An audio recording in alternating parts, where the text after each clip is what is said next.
Hello my dear students, welcome to my class. હું છું Faizal sir, your maths teacher.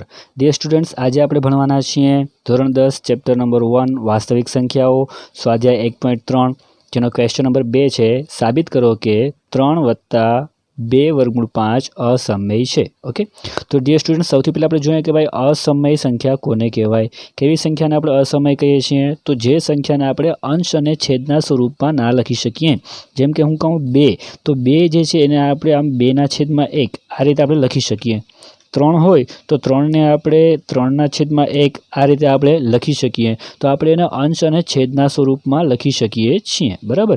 પરંતુ જે સંખ્યા એવી હોય જેને આપણે અંશ અને છેદના સ્વરૂપમાં, એટલે અંશ જે છે તેને આપણે અત્યારે a કહેશું અને છેદને કહેશું આપણે b, એટલે કે એના છેદમાં b સ્વરૂપમાં જે સંખ્યાને આપણે ના લખી શકીએ એવી સંખ્યાને કહેવાય અસમય સંખ્યા, બરાબર. તો એ જે છે આપણે ઇન્ટ્રોડક્શનનું જે લેક્ચર છે આપણું, જે એમાં આપણે શીખી ગયા છીએ, પરંતુ એ થોડું આપણે રિવાઇઝ કરી આપ્યું. તો અસમય એટલે કે આ જે સંખ્યા છે તેને આપણે અંશ અને છેદના સ્વરૂપમાં લખી શકીએ નહીં, બરાબર. હવે જોઈએ આપણે, તો સૌથી પહેલાં આપણે જે સાબિત કરવાનું છે અસમય છે, તો શું કરવું પડશે? તો સૌથી પહેલાં આપણે જે છે વિરુદ્ધમાં આપણે ધારણા કરવી પડશે. આગલા દાખલામાં આપણે શીખી ગયા તેમ.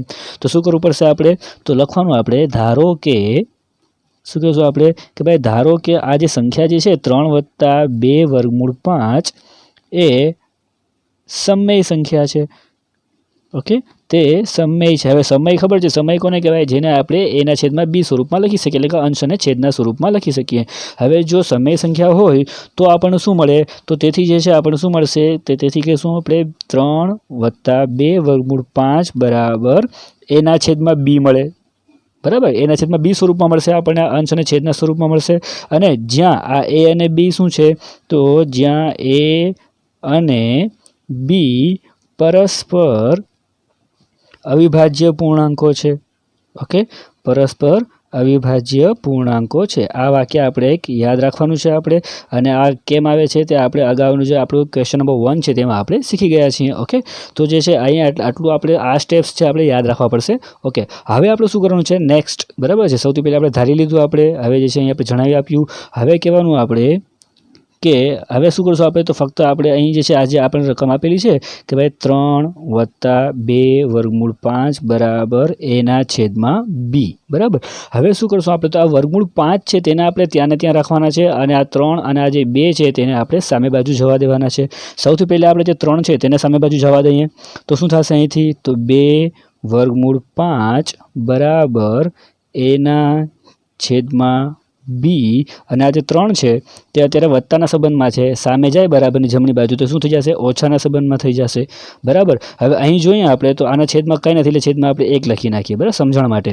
હવે શું કરવાનું આપણે? તો અહીં જે છે આપણી પાસે 2 પદ આપેલા છે, તો આ 2 પદનો આપણે ક્રોસ ગુણાકાર કરવાનો હોય છે, જે આપણે કરી શકીએ છીએ. ધોરણ 9માં આપણે શીખી ગયા છીએ.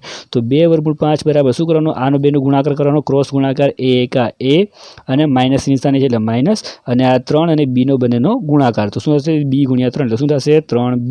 અને બંનેના જે છેદ હોય છે છેદનો સામસામે ગુણાકાર એટલે b એકા b. ઓકે, આ રીતે આપણને પદ મળી ગયું. હવે શું કરવાનું આપણે ફક્ત અહીં વર્ગમૂળ 5 જ જોઈએ છે, એટલે 2 શું કરશું? 2ને પણ આપણે સામા જવા દેશું. ઓકે, તો શું કરશું? વર્ગમૂળ 5 બરાબર, હવે આ તો આપણને આપેલું છે a - 3b ના છેદમાં b. હવે આ જે 2 છે તે અત્યારે ગુણાકારના સંબંધમાં છે વર્ગમૂળ સાથે, કારણ કે વર્ગમૂળ 5 સાથે ગુણાકારના સંબંધમાં, કારણ કે વચ્ચે કોઈ નિશાની છે નહીં. હવે જો ગુણાકારના સંબંધમાં હોય, સામે જાય તો ક્યાં જાય? તો કે ભાગાકારમાં જાય. તો 2 અહીંયા છે તો નીકળીને ક્યાં આવશે? ભાગાકારમાં આવશે, એટલે 2 સાથે ગુણાકારમાં b સાથે થઈ જશે, એટલે કે 2b. ઓકે, હવે આ જે પદ થઈ ગયું. હવે અહીં જોઈએ આપણે, તો હવે જમણી બાજુ જોઈએ આપણે. આ જમણી બાજુ છે એમાં શું છે? તો કે ભાઈ આ જે a અને b છે, a અને b જે છે એ શું છે? પૂર્ણાંકો છે. ઓકે, તો a અને b જે છે આ આપણે પૂર્ણાંકો કીધા. તો આ જે 3 અને આ જે 2 છે એ પણ પૂર્ણાંકો જ છે. તો આ a, b, પછી આ 3 અને આ 2 આ બધા પૂર્ણાંકો છે, કારણ અહીંયા કહી દીધું આપણે કે અવિભાજ્ય પૂર્ણાંકો છે. હવે જો આ બધા પૂર્ણાંકો હોય તો મતલબ કે આ સંખ્યા કેવી સંખ્યા થાય? જો પૂર્ણાંકો હોય તો એ સંખ્યા સમય સંખ્યા થાય, બરાબર. તો કહેશું આપણે કે ભાઈ a અને b પણ જે છે પૂર્ણાંકો છે, તો a અને b પૂર્ણાંકો હોવાથી, બરાબર, કે આ જે બંને છે તે પૂર્ણાંકો હોવાથી આ જે બાજુ રકમ છે જમણી બાજુની, કે a - 3b એના છેદમાં 2b એ કેવી સંખ્યા થાય? તો કે સમય સંખ્યા થાય. ઓકે, શું કહેશું આપણે? સમય સંખ્યા થાય। હવે જો આપણે એમ કહીએ કે ભાઈ જો આ જમણી આ જે છે આ બે બાજુ બરાબર છે, ઇક્વલ છે, તો મતલબ કે જો આ જમણી બાજુ જો આ સમય થાય તો વર્ગમૂળ 5 પણ કેવી થાય? સમય થાય કે ના થાય? બરાબર છે। તો જો એ જમણી બાજુ જે છે કે જો સમય થાય તો ડાબી બાજુ છે બે ઇક્વલ છે, એટલા માટે વર્ગમૂળ 5 છે। તો શું કહીશું આપણે? તેથી વર્ગમૂળ 5 પણ સમય સંખ્યા થાય। બરાબર, તો વર્ગમૂળ 5 પણ સમય સંખ્યા થાય। બરાબર, પરંતુ આપણે તો જાણીએ છીએ, બરાબર, પરંતુ આપણને શું ખબર છે? પરંતુ આપણે જાણીએ છીએ કે, બરાબર, હવે આપણે જાણીએ છીએ કે ભાઈ વર્ગમૂળ જે 5 છે તે કેવી છે? તો કે તે તો અસમય છે। અને આગલા દાખલો જે છે આપણે ક્વેશ્ચન નંબર 1 એમાં જ આપણે જે છે આને સોલ્વ કરી લીધું હતું આપણે, અને આપણે જાણી ગયા કે ભાઈ આપણે જાણીએ છીએ કે વર્ગમૂળ 5 જે છે, બરાબર છે, એ કેવી છે? તો કે એ અસમય સંખ્યા છે। ઓકે, અસમય સંખ્યા છે। હવે જો વર્ગમૂળ 5 અસમય છે, હવે જો વર્ગમૂળ 5 અસમય હોય તો આપણે જાણીએ છીએ, આપણને ખબર છે, ફેક્ટ વસ્તુ છે। હવે જો વર્ગમૂળ 5 અસમય હોય તો આ પણ સંખ્યા કેવી થાય? અસમય થાય। શું કામ? કારણ કે આ બંને કેવી છે? ઇક્વલ છે। પહેલા આપણે કીધું કે ભાઈ આ સમય છે એટલે વર્ગમૂળ 5 સમય હોય, પરંતુ આપણને આ વસ્તુ તો ફેક્ટ ખબર જ છે કે વર્ગમૂળ 5 જે છે તે અસમય છે। હવે જો આ અસમય હોય તો આ જમણી બાજુ પણ કેવી થાય? અસમય થાય। હવે માય ડિયર સ્ટુડન્ટ્સ, આપણે જોયું કે ભાઈ આપણે ધારેલું હતું કે 3 + 2 વર્ગમૂળ 5 સમય સંખ્યા છે। જો આપણે ધાર્યું તો પરિણામ શું મળ્યું આપણને? કે ભાઈ વર્ગમૂળ 5 છે તે સમય સંખ્યા થાય। પરંતુ હવે આપણને ખબર છે કે વર્ગમૂળ 5 કેવી સંખ્યા છે? તો કે વર્ગમૂળ 5 જે છે તે અસમય સંખ્યા છે। હવે જો વર્ગમૂળ 5 અસમય સંખ્યા હોય તો પછી આપણી આ જે ધારણા છે કે આ સમય સંખ્યા એ પણ કેવી સંખ્યા થાય? ખોટી, આપણી ધારણા ખોટી પડે કે નહીં? કારણ કે વર્ગમૂળ 5 જો અસમય સંખ્યા હોય તે કોઈ સમીકરણમાં જો ગુણાકારમાં પછી પ્લસ વત્તાથી જો જોડાયેલી હોય તો આ આખી સંખ્યાને કેવી બનાવી નાખે? અસમય બનાવી નાખે।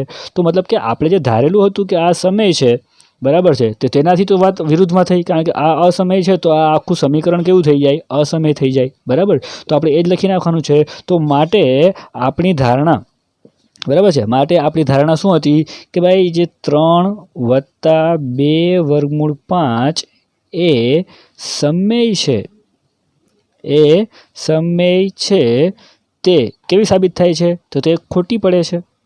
ખોટી પડે છે કે નહીં? કારણ કે આપણે શું કીધું હતું? આપણે કીધું હતું કે ભાઈ 3 + 2 વર્ગમૂળ 5 જે છે તે સમય છે। હવે જો સમય છે તો વર્ગમૂળ 5 સમય આવ્યું, પરંતુ વર્ગમૂળ 5 તો અસમય છે, તો વર્ગમૂળ 5 અસમય હોય તો પછી આ આખી સંખ્યા કેવી થઈ જાય? અસમય થઈ જાય। બરાબર, તો આપણી ધારણા કેવી પડી? ખોટી પડી। તો હવે ધારણા ખોટી પડી તો એનો મતલબ કે તો સાબિત શું થાય છે? તો કહેવાનું આપણે, તો તેથી આમ સાબિત થાય કે, શું સાબિત થાય? કે આ સંખ્યા કેવી છે? તો આમ સાબિત થાય કે જે 3 + 2 વર્ગમૂળ 5 એ કેવી સંખ્યા છે? અસમય સંખ્યા છે। ઓકે, તો અસમય છે અથવા તો અસમય સંખ્યા છે। બરાબર, આ રીતે જે છે આપણે સાબિતી આપવાની છે। આ જે દાખલો છે આમાં આ જે સ્ટેપ્સ છે તમારે યાદ રાખવા પડશે। આ દાખલો 2 વખત 3 વખત ગણશો તો તમને ખ્યાલ આવશે। બરાબર, okay my dear students, I hope કે તમને આ દાખલો સમજાઈ ગયો હશે। અને જો તમને કંઈ ના સમજાણું હોય તો તમે મને કમેન્ટમાં પૂછી શકો છો। અને મારો હેતુ એ જ છે કે મારા સ્ટુડન્ટ્સ જે છે તેને ખૂબ જ ઇઝીલી મેથ્સ સમજાઈ શકે। અને મારો હેતુ છે કે મારા વિદ્યાર્થીઓ જે છે તે લાઈક કરે ના કરે, પરંતુ તેમને કંઈક જાણવા મળે, કંઈક એમને મેથ્સનું નોલેજ મળે અને ઇઝીલી તે લોકો મેથ્સને સમજી શકે। તો જો તમને એમ લાગ્યું હોય કે આ મેથ્સ ભણવાથી આપણને કંઈ ફાયદો થયો છે, કંઈક શીખવા મળેલું છે, તો આપણા ચેનલને સબસ્ક્રાઈબ કરો, લાઇક કરો, શેર કરો, બેલ આઇકન દબાવો, જેથી કરી અને નેક્સ્ટ ટાઈમ જ્યારે ક્યારે પણ મારા વિડીયો અપલોડ્સ થાય તો આપને જે છે સૌથી પહેલાં એની માહિતી મળે અને તમે જે છે સારામાં સારી રીતે મેથ્સને ભણી શકો। Thank you very much, have a nice day.